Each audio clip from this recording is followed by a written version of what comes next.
At this time, I'd like to call the Physical Services Committee meeting for August 21st, 2023 to order. Please call the roll. Counselor Hill? Here. Counselor Burridge? Here. Counselor Walker? Here. Counselor Gozick? Here. Could I have a motion to approve the minutes of our August 7th, 2023 meeting? Counselor Walker, Counselor Burridge. Counselor Hill? Yes. Counselor Burridge? Yes. Counselor Walker? Yes. Counselor Gozick? Yes. Is there any old business to come before this committee? Seeing none, we'll move on to new business.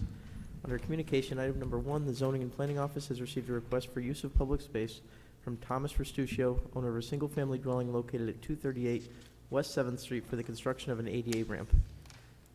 Does anyone have any questions or concerns on this request? Okay. Could I have a motion, please? Counselor Gozick, Counselor Burridge. Counselor Hill? Yes. Counselor Burridge? Yes. Counselor Walker? Yes. Counselor Gozick? Yes. And item number 2, the clerk's office has received a request from the Oswego YMCA in order to place 4 24-inch by 36-inch A-frame signs in various city locations in order to promote the 2024 Pumpkin Fest event. These are just stand-up signs they're going to put at different areas in the city. Any questions on that request? Okay. Could I have a motion, please? Counselor Burridge, Counselor Gozick. Counselor Hill? Yes. Counselor Burridge? Yes. Counselor Walker? Yes. Counselor Gozick? Yes.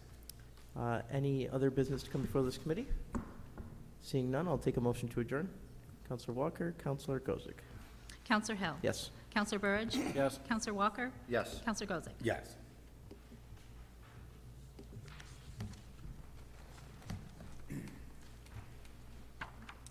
Okay, at this time, I'd like to open the Administrative Services Committee meeting. Please call the roll. Counselor Cordino? Here. Counselor McBurney? Here. Counselor Hill? Here. Counselor Plunkett? Here. Counselor Burridge? Here. I'd like a motion to approve the minutes of the August 7th committee meeting. Counselor Plunkett, Counselor Hill. Counselor Cordino? Yes. Counselor McBurney? Yes. Counselor Hill? Yes. Counselor Plunkett? Yes. Counselor Burridge? Yes. Any old business? Seeing none. Item number 1 under communication. City Attorney Kevin Caracoli requests authorization for the City Chamberlain to complete a transfer of funds from the Enterprise contingent account to the Enterprise claims account in the amount of $5,369.66 in order to settle 2 claims. Both City Attorney Caracoli and City Engineer Jeff Hinderleiter are not available to be here tonight, but they did reach out to me in an email, and I can read this for the council's review. The Taylor claim is the result of an east side sewer separation work in 1998. The repairs that were done created a backing up issue that finally reached people's homes. We have fixed as much as we can, introduced measures to prevent future issues. But Mr. Taylor had a backup and hired a plumber to fix a problem that was not his. The Malone claim is due to the Utica Street sewer rehab issue we paid for a few months ago. His house had laterals blocked when outlined sewer shifted and blocked his lateral. Both of these are issues that I feel the city should make right. Please support them. So does anybody have any other concerns or questions other than what he mentioned in his email about these 2 items for $5,369.66? Anybody? Anybody from the public? Seeing none, can I have a motion, please? Counselor Hill, Counselor Plunkett.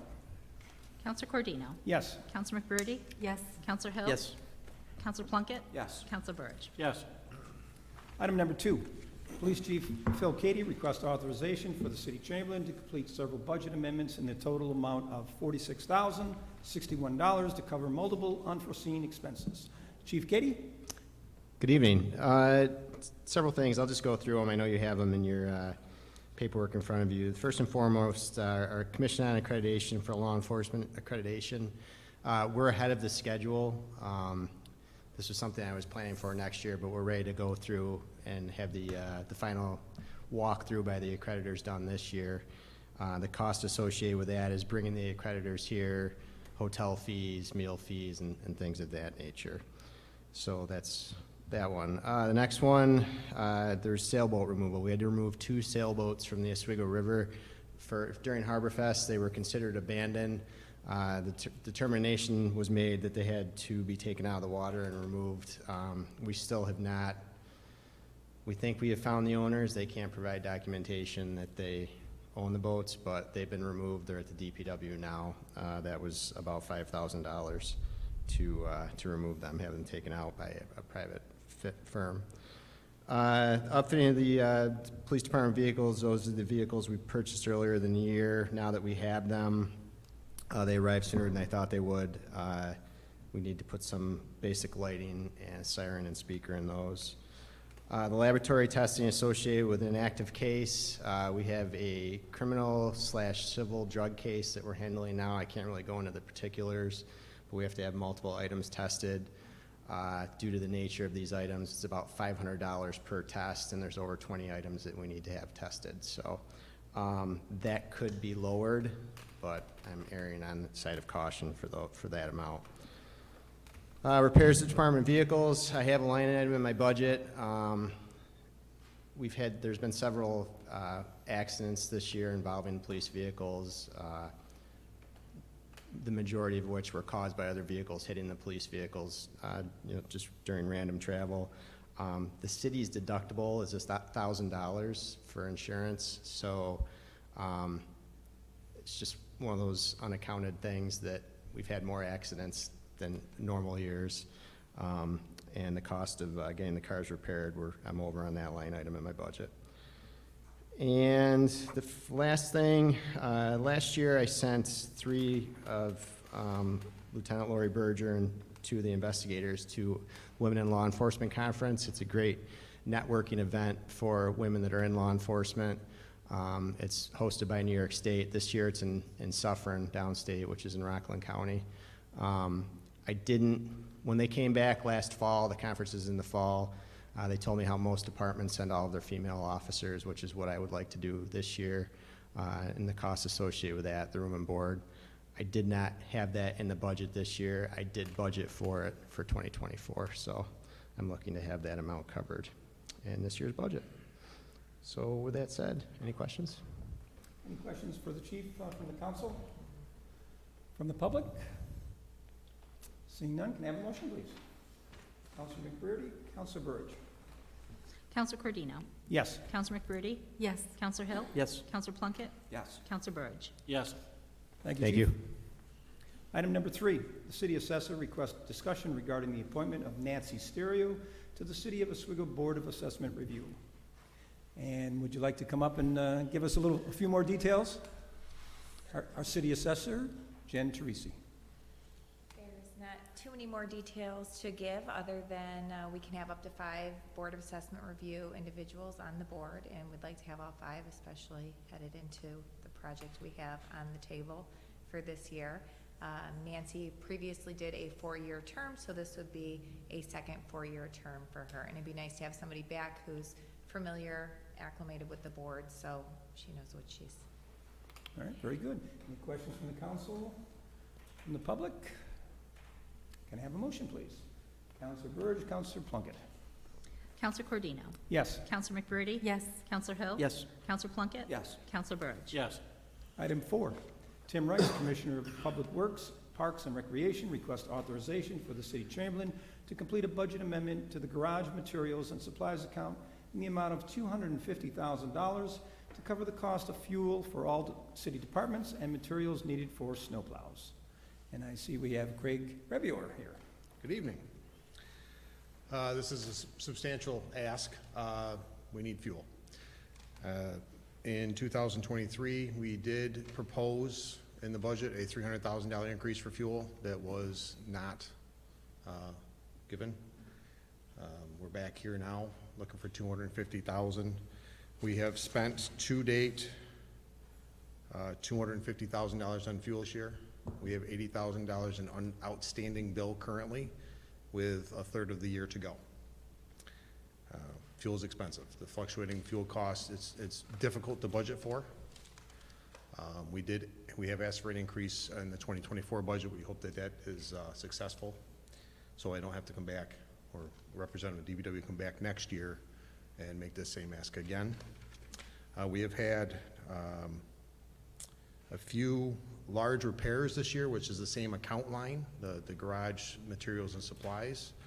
We had a payloader, front loader motor fail catastrophically to the tune of $35,000 to repair. Street sweeper, $12,000 to repair, and our brush hog tractor, $10,000 to repair. That's just three. That's $57,000, which amounts to about 30% of what we have budgeted for parts. So the additional fuel money, as well as a little bit more, we are starting to get our snowplows ready. We need steel cutting edges. We need wearable parts, shoes, tires, brake parts for the plows as we get those ready for winter. $250,000, we're confident that's enough to get us through the end of the year safely.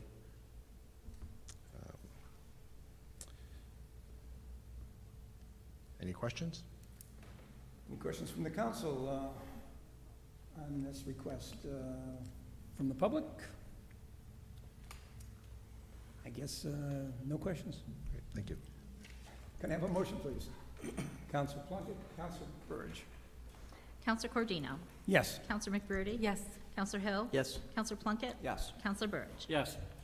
Item 5, City Engineer Jeff Hinderleiter requests permission to seek RFPs, requests for proposals, to hire a professional engineering firm to draft and submit a grant application to FEMA and the U.S. Army Corps of Engineers for the purpose of increasing the resilience of Gardner Creek. City Engineer Jeff Hinderleiter is not here, as we noted earlier, and I believe Councilor Gozick would like to say a few words about this issue, since it's primarily in the Fifth Ward. Thank you.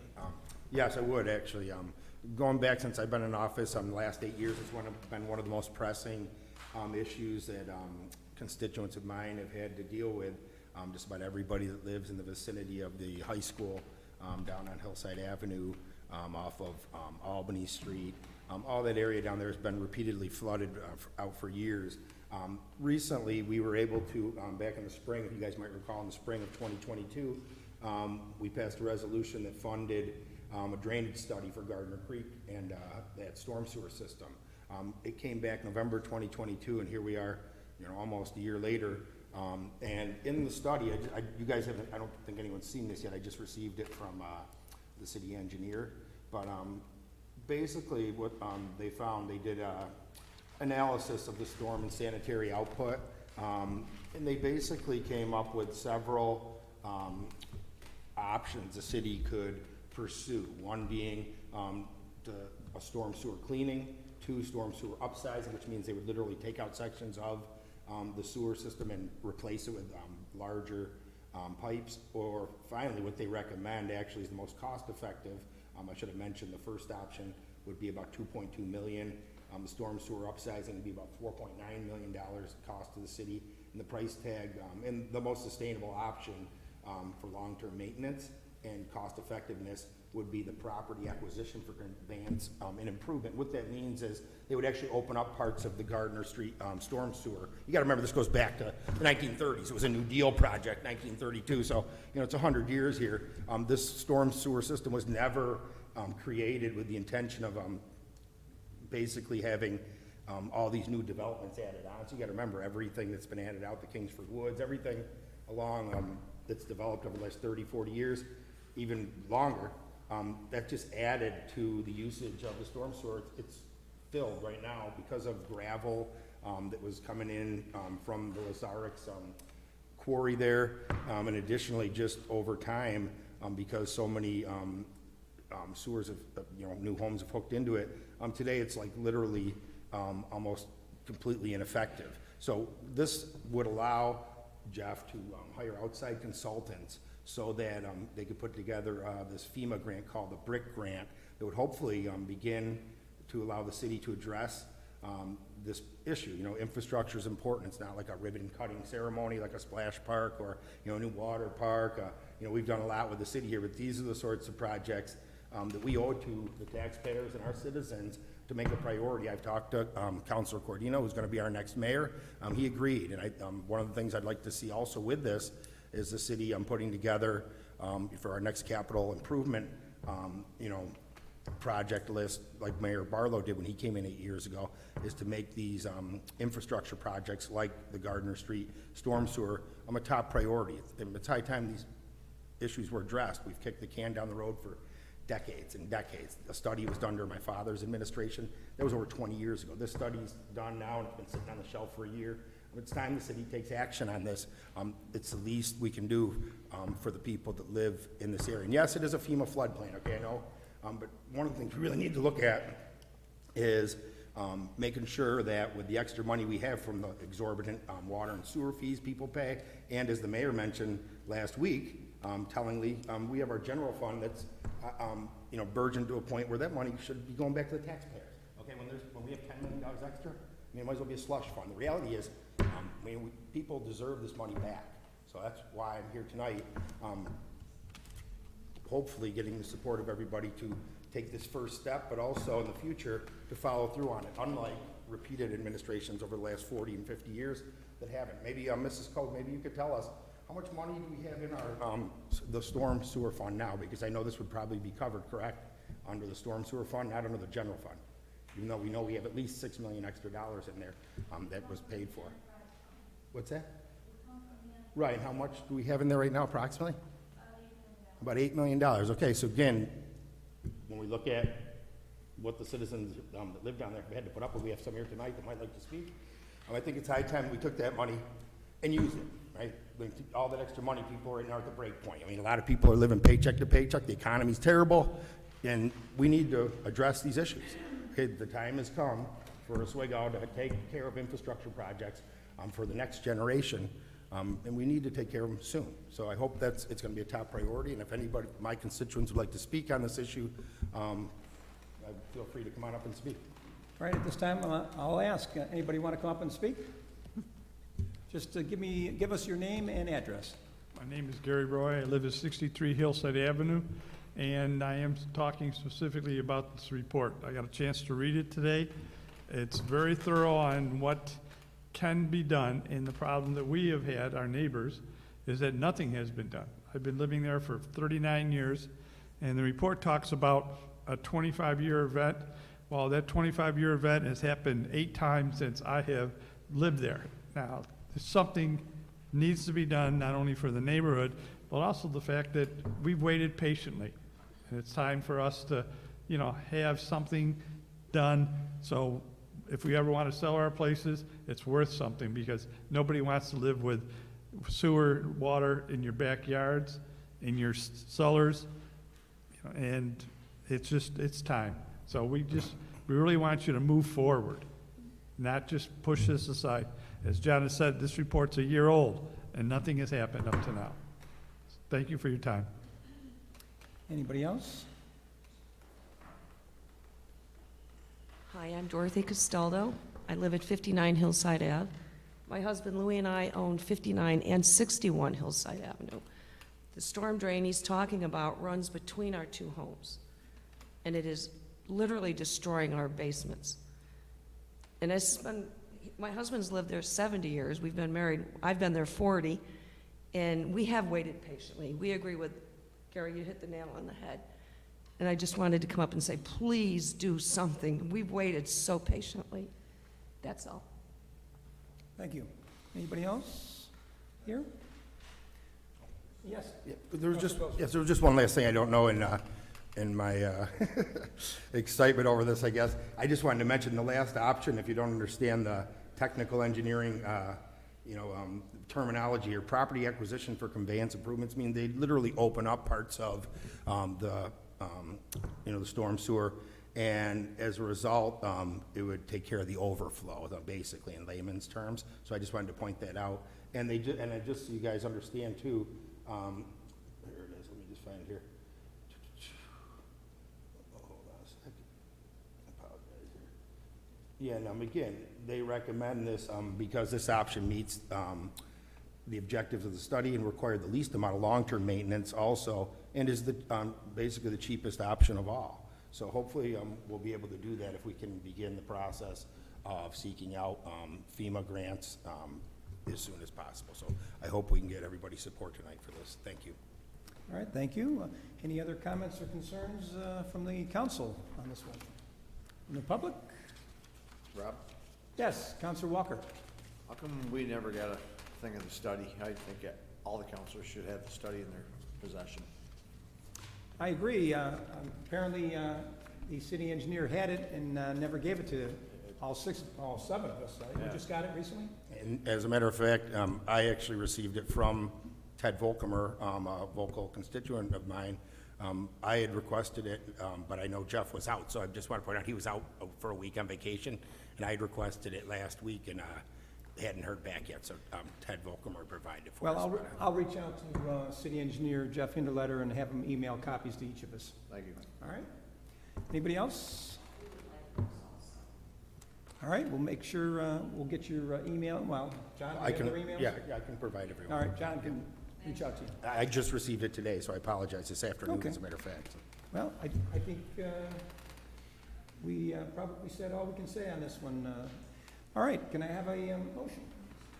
Counselor McBurdy, Counselor Hill. Counselor Cordino?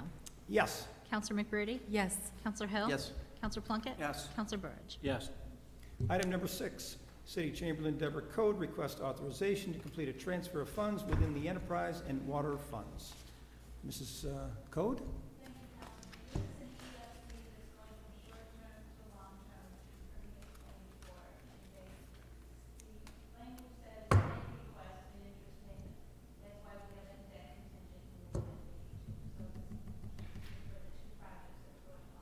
And do you remember offhand the amount we're talking about, the transfer?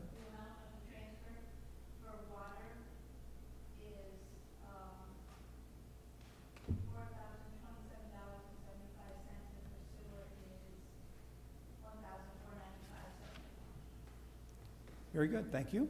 Any questions for Mrs. Code or about this from the council, from the public?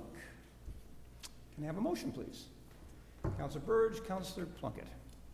Counselor Cordino? Yes. Counselor McBurdy? Yes. Counselor Hill? Yes. Counselor Plunkett? Yes. Counselor Burge? Yes. Any other items? Seeing none, I'd like a motion to adjourn. Counselor McBurdy, Counselor Plunkett. Counselor Cordino? Yes. Counselor McBurdy? Yes. Counselor Hill? Yes. Counselor Plunkett? Yes. Counselor Burge? Yes.